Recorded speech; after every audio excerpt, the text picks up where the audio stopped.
पैसे चोखन तेरे कने हैं पैसे चोखन जितनी हैं खवा के ते ताको हाँ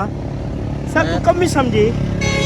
नहीं दे रे बाबू मास्टर भाई रोल ना 5 हैं? किलो खाओ सही में 5 किलो पैसे कनी बेटी जितनी जितनी खा मैं दा पैसे चोखे चाहिए वदी ता 5000 कूड़ा लगदा पे मेरे को हैं कूड़ा लगदा पे एक कूड़ा है हां देखा खोल तरीका एक कूड़ा दवला सादे दे है लाना देख चोकी आकी बेटी 3 किलो आ गया 3 किलो 3 किलो खावे ते हाँ तो भैया साकू की भेड़ को यार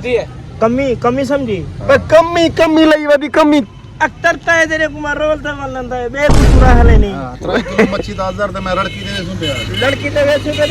देखी बैठा हां रड़की देवे सुन पे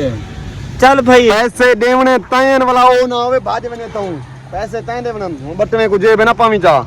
अब मैं इतना पागल ही क्या नहीं जितना मैं तो तुसा बड़े ही बैठो अच्छा जितनी मच्छी का ऑर्डर देना 3 किलो की मिठी मच्छी हां हो खाओ पैसे मैं देसा पैसे मैं देसा जितनी दिला दिखा हां